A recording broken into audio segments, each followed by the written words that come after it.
Hello students, कैसे हैं आप सभी। आशा करता है आप लोग स्वस्थ होंगे, मस्त होंगे, अच्छे से पढ़ाई कर रहे होंगे। चलिए आज का वीडियो हम लोग शुरू करते हैं। आज का हमारा टॉपिक क्या है? हमारा टॉपिक है ह्यूमन डाइजेस्टिव सिस्टम, मानव पाचन तंत्र। ठीक है, तो यहाँ पे हम लोग मानव के पाचन तंत्र के बारे में पढ़ेंगे। ठीक है, जैसा कि आप लोगों को पता है कि मानव शरीर में अलग अलग कार्य को करने के लिए अलग अलग अंग तंत्र बने हुए हैं। उसी तरह से हमारे शरीर में पाचन की क्रिया को करने के लिए, भोजन को पचाने के लिए, पचे हुए भोजन को अवशोषित करने के लिए क्या है, तो पाचन तंत्र बने हुए हैं। ठीक है, तो यहाँ पे हम लोग मानव पाचन तंत्र पढ़ेंगे। इसको पढ़ने से हमें क्या फायदे मिलेंगे, तो हम लोग पाचन तंत्र के बारे में डिटेल जानकारी ले पाएंगे। कौन सा अंग कैसे काम करता है हमारे शरीर में, भोजन कैसे पचता है, ये सारी जानकारी हमें यहाँ पे मिल पाएगी। ठीक है, और यह जो टॉपिक है यह एक चैप्टर के रूप में देखा जाता है। ये टॉपिक जो है 10th के एग्जाम के लिए भी काफ़ी ज़रूरी है, इससे हर साल क्वेश्चन आते रहते हैं। ठीक है, तो चलिए इस टॉपिक को शुरू करते हैं। मानव का जो पाचन तंत्र है ये मुख्यतः दो भागों से मिलकर बना होता है। ठीक है, जिसमें सबसे पहले क्या होता है, एलिमेंट्री कैनाल, आहार नाल। ठीक है, और दूसरा क्या होता है, डाइजेस्टिव ग्लैंड्स। ठीक है, मानव पाचन तंत्र के दो कंपोनेंट, एक हो गया एलिमेंट्री कैनाल, दूसरा हो गया डाइजेस्टिव ग्लैंड्स। तो एलिमेंट्री कैनाल क्या होता है, तो एलिमेंट्री कैनाल जो होता है ये केवल अंगों का एक समूह होता है। ठीक है, एलिमेंट्री कैनाल जो है यह केवल अंगों का एक क्या है, समूह है। इसमें केवल अंग के बारे में बात की जाती है। ठीक है, और डाइजेस्टिव ग्लैंड्स जो हैं वो क्या होती हैं, तो हमारे एलिमेंट्री कैनाल के जो अंग है उनको उनके काम करने में मदद करती हैं। ठीक है, चलिए इसमें एक एक करके हम लोग देखते हैं।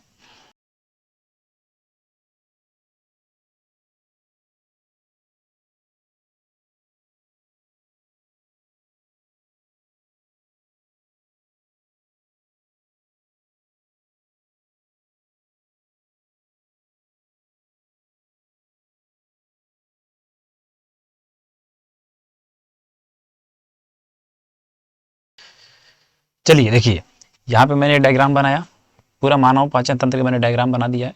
अब इसमें हम लोग फाइंड करते हैं कि एलिमेंट्री कैनाल किसे कहेंगे और डाइजेस्टिव ग्लैंड्स किसे कहेंगे। ठीक है, देखिए यहाँ पे मैं कुछ नाम लिख रहा हूँ। जैसे ये जो हिस्सा है क्या है, मुख गुहा है, माउथ कैविटी। ठीक है, पहला अंग हो गया। दूसरा है फूड पाइप, ये हो गया दूसरा अंग। तीसरा हो गया स्टोमक, अमाशय, तीसरा हो गया स्टोमक, अमाशय। चौथा हो गया स्मॉल इंटेस्टाइन, छोटी आंत। ठीक है, ये हो गया आपका चौथा अंग। और पांचवा हो जाएगा लार्ज इंटेस्टाइन, लार्ज इंटेस्टाइन। ठीक है, तो इस तरह से ये अभी जो नाम दिख रहे हैं ये आपके क्या है, एलिमेंट्री कैनाल के पार्ट्स हैं। ठीक है, इसके बाद से अब जो लिखने जा रहे हैं ये आपके डाइजेस्टिव ग्लैंड्स हैं। जैसे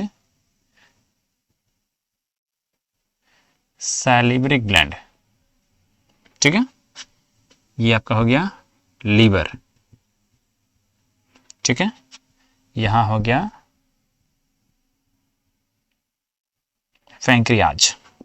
अब जो इंटेस्टाइन है इसमें क्या क्या रहेगा, इंटेस्टाइनल ग्लैंड। और यहाँ पे जो स्टोमक है, स्टोमक के इनर सरफेस पे देखिएगा तो यहाँ पर रहता है गैस्ट्रिक ग्लैंड। ठीक है, और यहाँ पर रहेंगे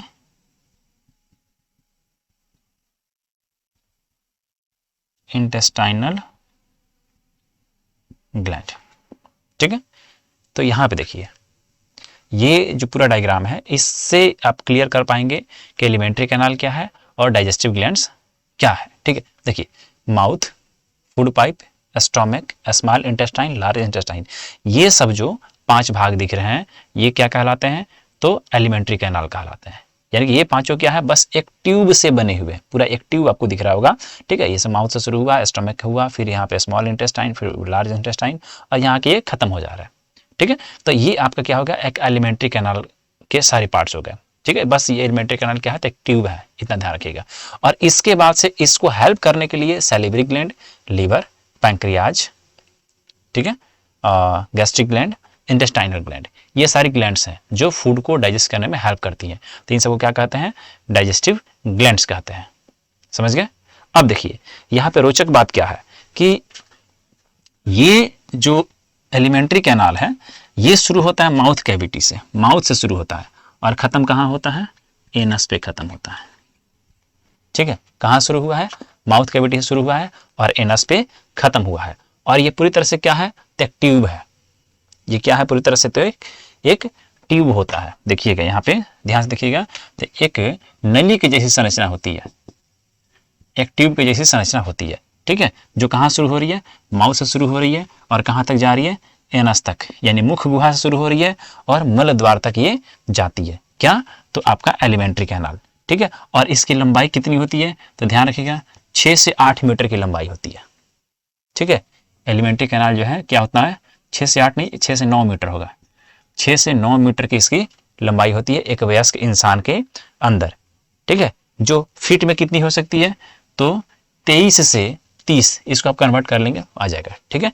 तो इस तरह से ये चीज होता है और ये पूरा ट्यूब का बना है। कहीं पे पतली नली होती है, जैसे फूड पाइप पतली नली है, कहीं पे थैलेनुमा होता है, जैसे कि स्टमक थैलेनुमा होता है, ठीक है। फिर ये सारी नली जैसी होती है। इसमें किसी अंग में, किसी ऐसे अंग है, कोई मतलब ऐसा अंग है जिसके आंतरिक भाग जो होते हैं वो ग्लैंड की तरह काम करते हैं और किसी का ऐसा नहीं है, कुछ भोजन को अवशोषित करते हैं, ठीक है। तो इस तरह से ये आपके एलिमेंट्री कैनाल के भाग हो गए। ध्यान रखिएगा, मुख गुहा, भोजन नली, ठीक है, अमाशय, छोटी आंत, बड़ी आंत और मलद्वार, ये आपके एलिमेंट्री कैनाल के मुख्य अंग हो गए। इसी तरह से आपके जो डाइजेस्टिव ग्लैंड्स हैं उसमें क्या क्या आ जाएंगे, तो डाइजेस्टिव ग्लैंड्स में पहले आ जाएगा आपका सैलिवरी ग्लैंड यानी कि लार ग्रंथि, दूसरा हो जाएगा आपका लीवर यानी कि यकृत, ठीक है, तीसरा आपका हो जाएगा गैस्ट्रिक ग्लैंड यानी कि जठर ग्रंथि हिंदी में कहेंगे, उसके बाद से पैंक्रियाज आ जाएगा यानी कि अग्नाशय हिंदी में कहेंगे, उसके बाद से इंटेस्टाइनल ग्लैंड, ठीक है, आंत के अंदर कुछ ग्रंथियां होती है, इसकी बात की जा रही है, ठीक है। तो ये आपका पूरा क्या हो गया, मानव डाइजेस्टिव सिस्टम का डायग्राम भी हो गया और इसी में से आपने क्या निकाल लिया, एलिमेंट्री कैनाल के अंग निकाल लिए और यहीं से आपने जो है गैस्ट्रिक ग्लैंड के मतलब कि डाइजेस्टिव ग्लैंड्स के भी नाम आपने देख लिए, ठीक है। चलिए अब एक एक करके आगे सबको पढ़ते हैं। वैसे आज की वीडियो के लिए इतना ही, अगला वीडियो के लिए आप लोग चैनल को सब्सक्राइब कर लीजिए, वीडियो को लाइक करिए, अपने दोस्तों के साथ शेयर करिए ताकि आगे सब लोग इसका फ़ायदा ले सके। इस चैनल पे फ्री ऑफ कॉस्ट आप लोगों को सारा वीडियो मिलते रहेगा, ठीक है। तो आप लोग चैनल को सब्सक्राइब कर लीजिए और आगे बने रहिए। कहीं कोई डाउट होता है ज़रूर कमेंट करके पूछिएगा। ओके, धन्यवाद।